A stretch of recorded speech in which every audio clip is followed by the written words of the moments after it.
This particular type of cybercrime is called phishing. Phishing is a cybercrime in which a target or targets are contacted by email, telephone or text message by someone posing as a legitimate institution to lure individuals into providing sensitive data such as personally identifiable information, banking and credit card details, and passwords. The information is then used to access important accounts and can result in identity theft and financial loss. Deceptive phishing is a popular cybercrime as it's far easier to trick someone into clicking on a malicious link in a seemingly legitimate phishing email than it is to break through a computer's defenses. Learning more about phishing is important to help users detect and prevent it. The first phishing lawsuit was filed in 2004 against a Californian teenager who created the imitation of the website America Online. With this fake website, he was able to gain sensitive information from users and access the credit card details to withdraw money from their accounts. Other than email and website phishing, there's also vishing, smishing, and several other phishing techniques cybercriminals are constantly coming up with.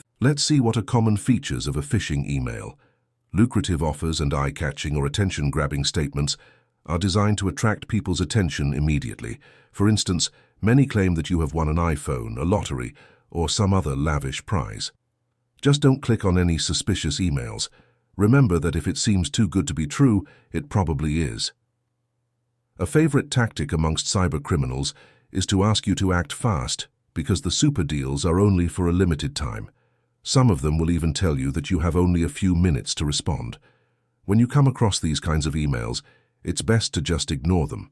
Sometimes they will tell you that your account will be suspended unless you update your personal details immediately. Most reliable organizations give ample time before they terminate an account, and they never ask patrons to update personal details over the internet. When in doubt, visit the source directly rather than clicking a link in an email. Whether it looks like it's from someone you don't know or someone you do know, if anything seems out of the ordinary, unexpected, out of character, or just suspicious in general, don't click on it. But how can we prevent phishing attacks?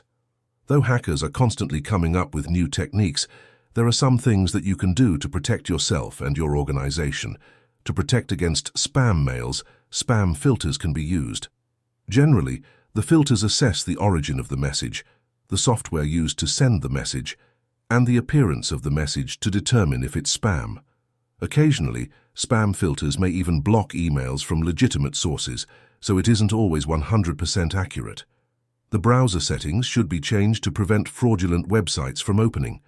Browsers keep a list of fake websites, and when you try to access the website, the address is blocked or an alert message is shown. The settings of the browser should only allow reliable websites to open up. Many websites require users to enter login information while the user image is displayed. This type of system may be open to security attacks. One way to ensure security is to change passwords on a regular basis and never use the same password for multiple accounts. It's also a good idea for websites to use a captcha system for added security. Banks and financial organizations use monitoring systems to prevent phishing. Individuals can report phishing to industry groups where legal actions can be taken against these fraudulent websites. Organizations should provide security awareness training to employees to recognize the risks. Changes in browsing habits are required to prevent phishing. If verification is required, always contact the company personally before entering any details online. If there is a link in an email, hover over the URL first. Secure websites with a valid Secure Socket Layer (SSL) certificate begin with HTTPS. Eventually, all sites will be required to have a valid SSL. Alright everyone, that's all for today's video. If you found this video useful, please have a subscribe. And don't forget to thumb up. Your like motivates us a lot.